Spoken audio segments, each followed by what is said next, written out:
A man doesn't always need divorce papers to realize his marriage is over.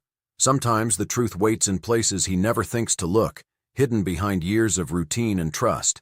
In my case, it was waiting in my own basement, sealed behind something I had walked past for over a decade without ever noticing.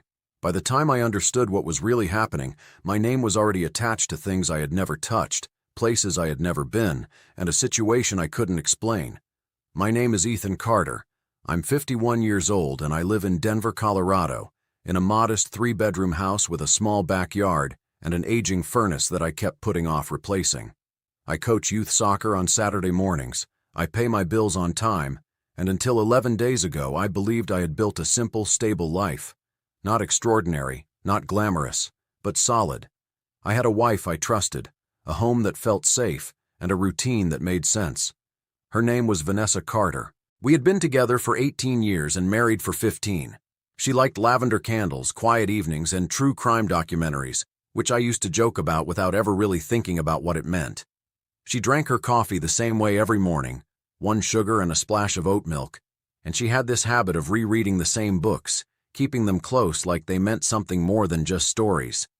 I knew her preferences, her voice, the way she moved through the house, the small expressions on her face when she was tired or annoyed. At least I thought I did. Everything began on a Tuesday in February, the kind of cold day that makes every sound inside a house feel sharper. Vanessa was out of town in Miami, visiting her old friend Samantha Price, and she had been gone for 3 days. I was alone in the house, living quietly, eating whatever I wanted, leaving the TV on longer than usual, and wearing the same hoodie for 2 days straight without anyone noticing. It was peaceful in a way that only temporary solitude can be. Then the furnace started making a noise, not the usual clicking or humming that comes with an old system working harder than it should, but something deeper, something metallic, steady and unnatural, like a small piece of machinery grinding against something it wasn't meant to touch. I tried to ignore it at first, but the sound kept returning, and eventually I called the first heating repair company I found online. A technician named Tom Harris arrived within 40 minutes. He introduced himself, carried his tools downstairs, and told me it would take about 20 minutes to check everything. I went back upstairs, made myself a sandwich, and turned on a sports recap, trying to go back to a normal evening.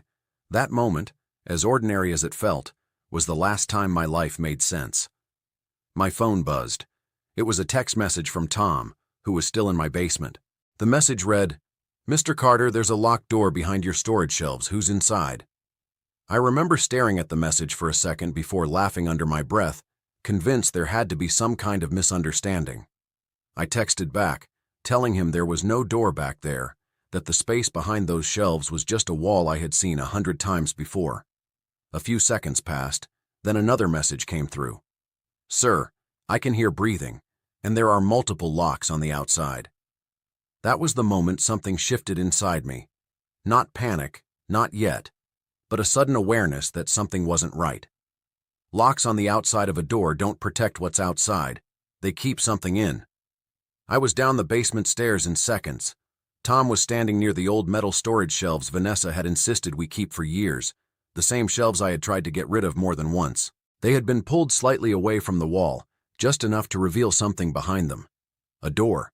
A plain gray door painted to match the basement wall so perfectly that it had remained invisible for 15 years. I stood there staring at it, trying to process how something like that could exist in my house without me ever knowing. There were multiple heavy padlocks attached to it, each one secured from the outside, and from behind that door came a faint, slow sound. Breathing. Real or not, I couldn't tell in that moment, but it was enough. I told Tom to call the police, already pulling out my own phone to do the same. Within minutes, officers arrived, and I stood there in my own basement feeling like I had stepped into someone else's life as they began cutting through the locks. I kept texting Vanessa, telling her to call me, telling her something was wrong, but there was no response. I told myself she was busy, that she hadn't seen the messages yet, that there had to be a simple explanation for all of this. I needed to believe that. The final lock fell away, and the door opened. The room behind it was empty, completely empty. No furniture, no signs of anyone living there, just a clean concrete floor, a single bare bulb overhead, and in the corner, a small Bluetooth speaker still slightly warm to the touch. On the floor beside it sat a cheap burner phone with a cracked screen. The sound we had heard wasn't a person. It was a recording, looping, controlled remotely.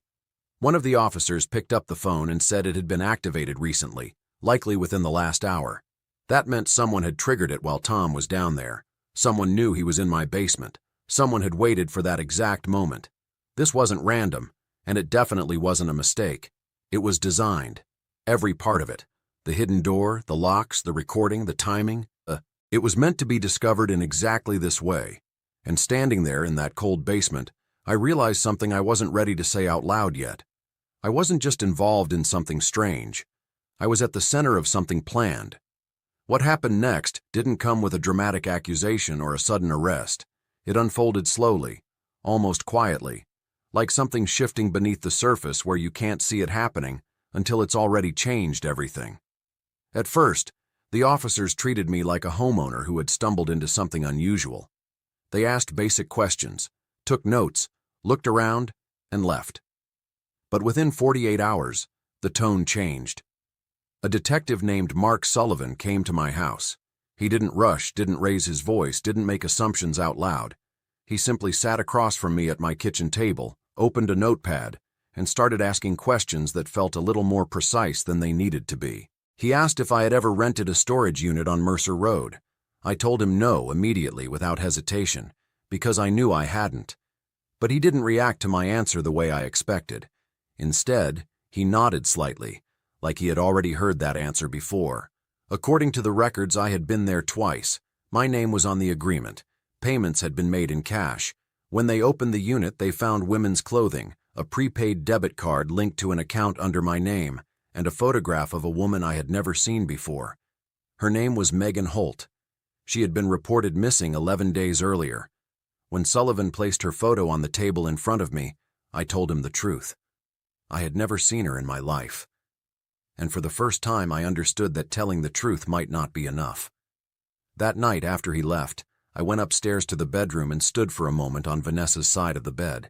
There was a shelf above her nightstand where she kept her books, the ones she read over and over again. I don't know exactly why I started going through them.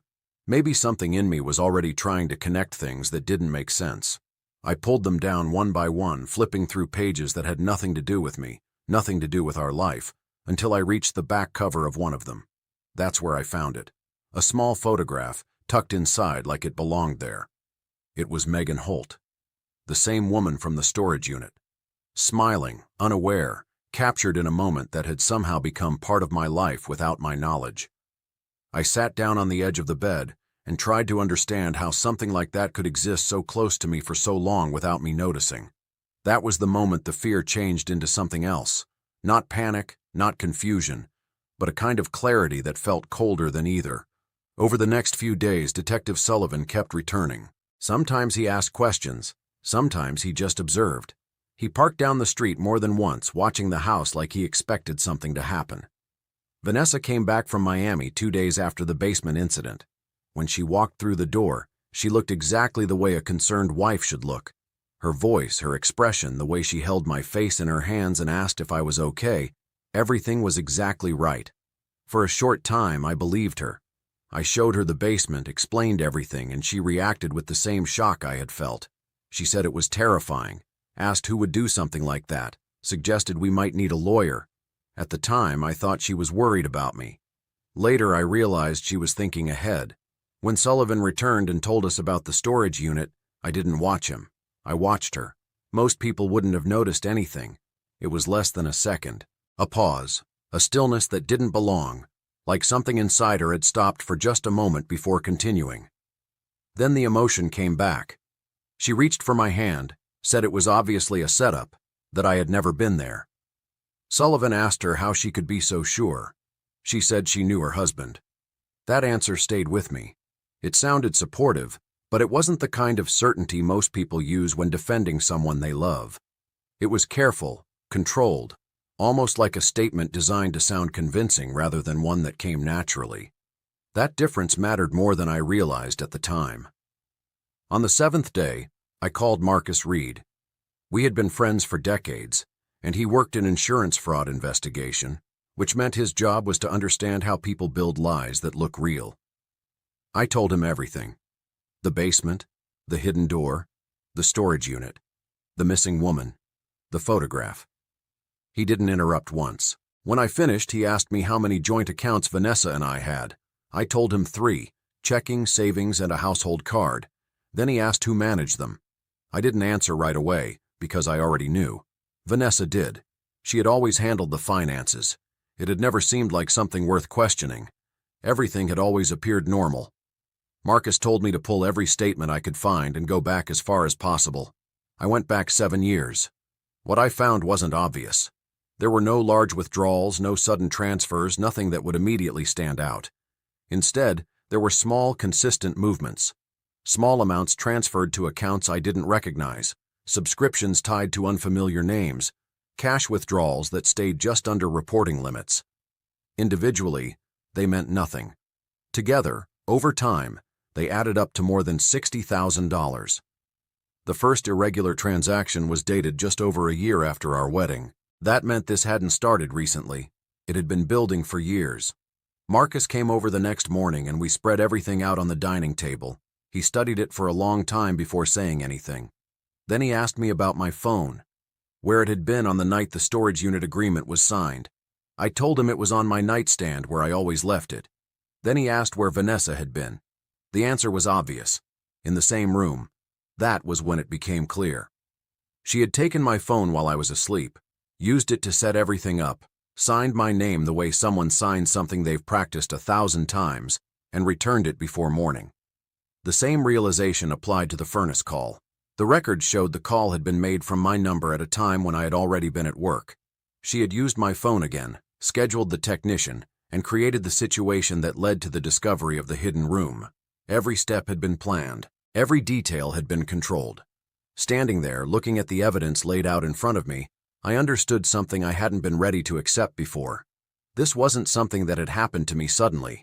This was something that had been built around me piece by piece over years, and I had been living inside it without ever realizing it. By the time everything lined up in my head, fear was no longer the strongest feeling I had. It had been replaced by something quieter, something more controlled. I didn't react the way most people would. I didn't confront Vanessa. I didn't rush to the police with what I had found, and I didn't panic. I understood that if I made the wrong move too early, everything she had built would simply adjust around it. Right now, in the eyes of Detective Sullivan and anyone looking at the evidence, I wasn't an innocent man. I was someone whose name appeared in all the wrong places at exactly the wrong time. If I wanted to change that, I couldn't just tell the truth. I had to prove it in a way that couldn't be ignored.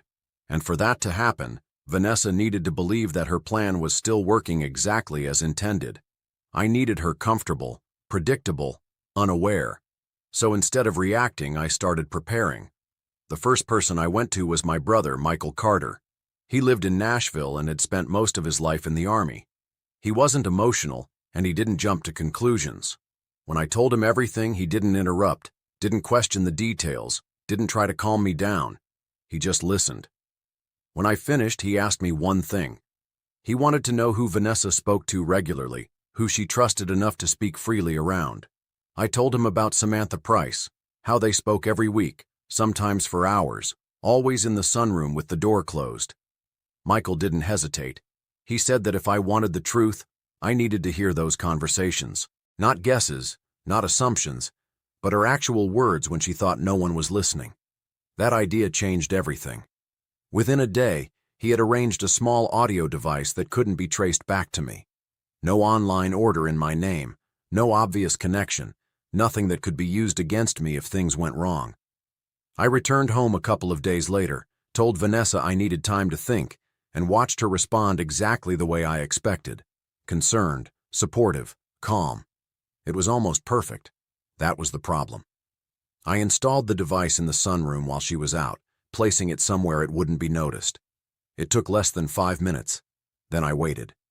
19 days passed without anything unusual. I continued living as if nothing had changed. I answered Sullivan's questions, spoke normally, kept my routine the same.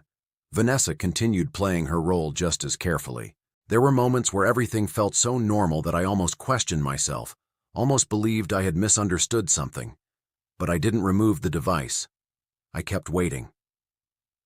On the 19th day, Samantha came to visit. I left the house, drove a short distance away, and listened.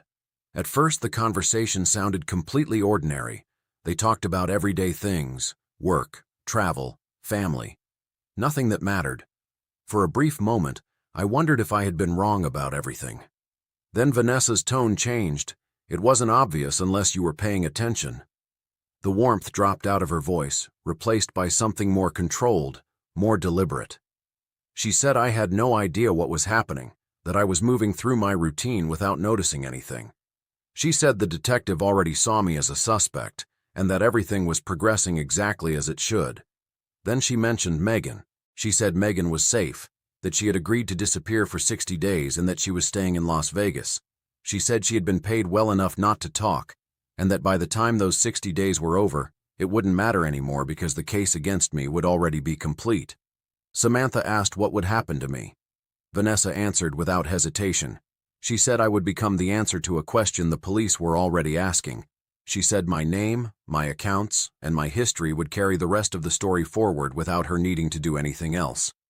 Hearing it like that, without emotion, without doubt, made everything clear. This wasn't something she had done in a moment of desperation.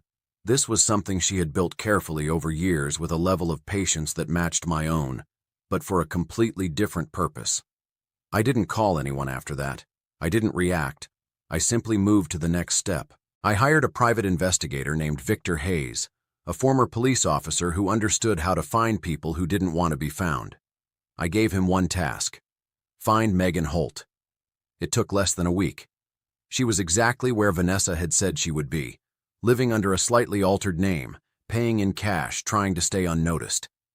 Victor confirmed her identity, documented everything, and most importantly, got a signed statement from her. She explained how Vanessa had approached her, how the arrangement had been made, and what she had been instructed to do. She wasn't part of something bigger in her mind. She had simply needed money and made a decision she didn't fully understand. That statement, combined with the recording, changed everything. Now I had proof. Not suspicion, not theory, but something concrete. Even then, I didn't go directly to the police. I understood that if I walked in too early, Vanessa would have time to react, to protect herself, to shift the situation again. Instead, I made sure she understood something first. I sent her the recording and a recent photo of Megan, alive and clearly not missing. I didn't include a message. I didn't need to. When she saw it, she would understand that something had gone wrong, that she was no longer in control. The next morning, I went to Detective Sullivan's office and handed him everything: the recording, the statement, the documentation. He read through it carefully, without interruption. When he finished, he looked at me differently than he had before. Not as a suspect, but as someone who had just changed the direction of the entire case. Vanessa was arrested shortly after. The charges were serious: fraud, conspiracy, obstruction. They took her out of the house in handcuffs, and for the first time since I had known her, she didn't look in control of the situation. She looked uncertain. She had spent years studying my habits, my routines, the way I signed my name, the way I moved through life. But she had overlooked one thing. She never really understood how I think. I'm not the kind of person who reacts quickly. I don't rush into decisions, and I don't need to prove a point in the moment. I wait, I watch, and when I move, I make sure it matters. She had built something around me for 15 years, piece by piece, believing she understood every part of who I was. In the end, all it took was 19 days for me to take that entire structure and turn it back on her. She knew my name, my patterns, my habits. But she never understood the part of me that stays quiet until it's time to act. And that was the only mistake she needed to make.